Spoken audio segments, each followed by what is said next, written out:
there is a quiet ache hiding behind Jim Carrey's famous grin. A heaviness that the world rarely noticed, while he spent decades making millions laugh with nothing more than a wild expression or a burst of manic brilliance. Born on January 17, 1962, in Newmarket, Ontario, he grew up as the youngest child in a family stretched thin by illness and financial strain, watching his mother, Kathleen, suffer through chronic pain, and his father, Percy, a saxophonist who once dreamed of big stages, trade his passion for the supposed safety of an accounting job, only to lose it and plunge the family into a slow, humiliating descent into homelessness. Living first in a cramped Volkswagen bus in his sister's driveway, and later in a tent near Lake Ontario. Still, just a teenager,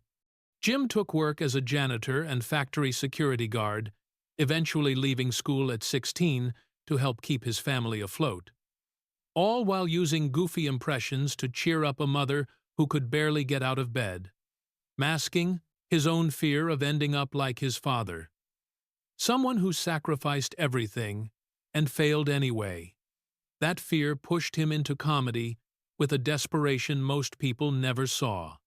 Even as his early attempts were brutal, at 10, he mailed a resume to the Carol Burnett Show and got only a polite rejection.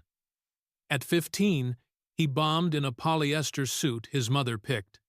and throughout the late 1972s, he faced rejection after rejection, including being turned down 3 times by Saturday Night Live, being booed off stage opening for the rock band Godot in 1981, and being dismissed by casting directors as too strange, all while he rewrote material obsessively and lived between flashes of encouragement at Yuck Yucks and the crushing loneliness of feeling like he was falling behind. In 1983, he gambled everything to move to Hollywood, performing relentlessly at the Comedy Store while dreaming of The Tonight Show, until In Living Color finally changed his fate between 1994 and 1994,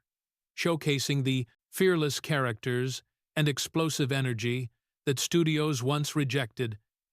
and launching him into superstardom as 1994 delivered Ace Ventura, The Mask, and Dumb and Dumber, 3 massive hits in a single year that earned him the first $20 million paycheck in film history and made him a global phenomenon,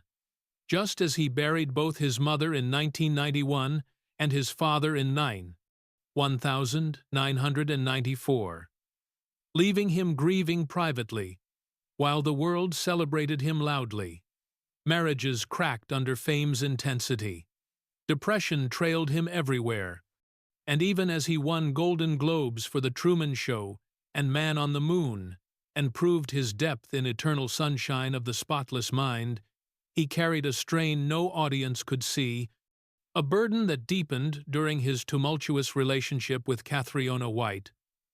whose tragic suicide in 2015 led to painful lawsuits,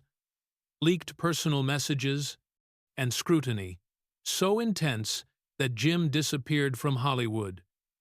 retreating into painting, political art, and long stretches of solitude while selling his mansion and keeping to himself. Depression, which had followed him since youth, grew louder, and he later admitted he left Prozac because it numbed him rather than healed him. By 2020, he returned gently with Sonic the Hedgehog, not chasing fame, but testing whether he had anything left for the industry that once lifted him and nearly destroyed him. And by 2022, he announced he was ready to retire,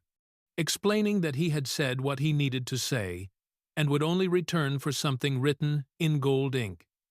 leaving the world wondering if the man who once made everyone laugh is quietly stepping away for good.